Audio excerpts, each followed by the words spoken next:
My name is Shane Hutson. I'm an associate professor of physics, secondary appointment in biological sciences at Vanderbilt University. I teach introductory physics for the purposes of what we're doing here. We have split our introductory physics course into two courses, one that's targeted towards pre-med students and one that's targeted towards engineers. I teach mostly the pre-med directed course, although it's still a calculus-based introductory physics course. For pre-med students, certainly, there is at least one more time they're going to have to be able to use physics, and it will come a couple of months to a couple of years after they take my course, and that's when they take the MCAT. And so I try to be very explicit about that from day one, right? It's something that motivates them. I might as well face it and use it as part of the motivation for the classroom. And so I try to be very explicit in the syllabus about where the topics we're talking about in physics line up with things they're expected to know for the MCAT. They just released a brand new report on sort of scientific foundations for future physicians. It had all these competencies that students are supposed to know, and so we lined those up with the syllabus and made that available to the students from the start of the semester.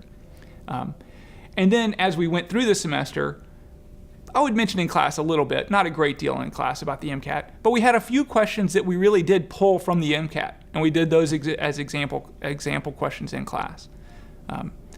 The students know they need to be able to at least refresh their knowledge of physics before that exam, and so the more they learn now, the less they'll have to do then.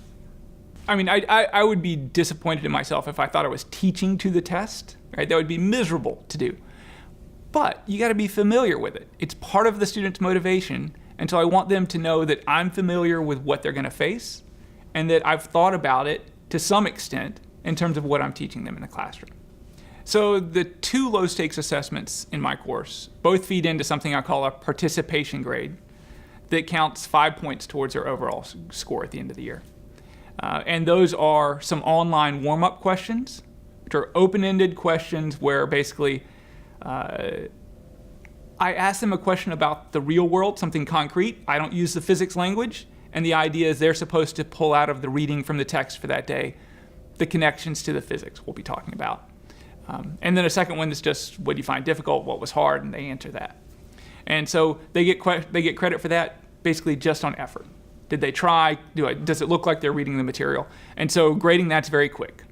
They did or they didn't, right? I don't spend a lot of time on it. The second one is using clickers in class. Over the course of a semester, I probably ask about 150 clicker questions. So there's 3 to 10 of them each day, right? That's sort of the basis of what's going on in the classroom. And the students get some credit for that. Largely, they get some number of points for getting it right. 5 is what I use, or 7 is what I use for getting it right. 5 for answering it all.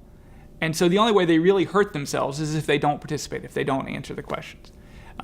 At the end of the semester, I add it all up, and they only have to get about 75% of all the points that were available to get their full 5 points of participation credit. So that takes away, right, that makes it even a little bit more lower stakes. You can forget your clicker one day, your batteries can die, and it's not the end of the world. You're still going to get the full participation credit. You don't have to do everything, but you got to do most of it. Well, remember, these are pre-med students, so they are definitely grade motivated. No doubt about that. You have to meet them where they are, right? They're grade motivated, so you use that.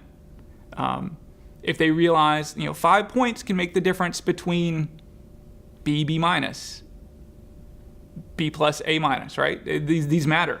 And so they're willing to do it with just a few points put on the line, right? So that's sort of how I motivate them to do it initially. The points are there to get them to try it. And hopefully by the time they get through the first or second exam of the semester, they realize that these low-stakes assessments have gotten them ready to do well on those, right? And so that means being very careful about tying in exam questions to questions they've seen with the clickers or questions they've seen as the warm-ups before class.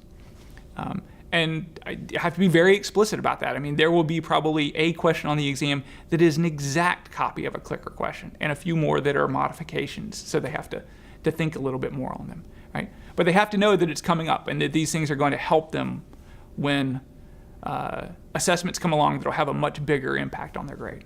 I think one of the biggest problems students come in is not only misconceptions about physics or thinking that they're not good at physics, is that they don't know how to learn physics.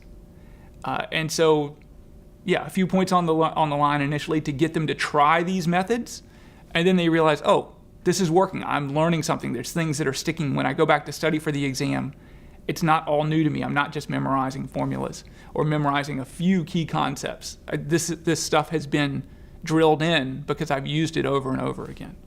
In terms of how the low-stake assessments prepare students for what I really do expect them to be able to do on an exam, which is more than simple plug and chug with formulas.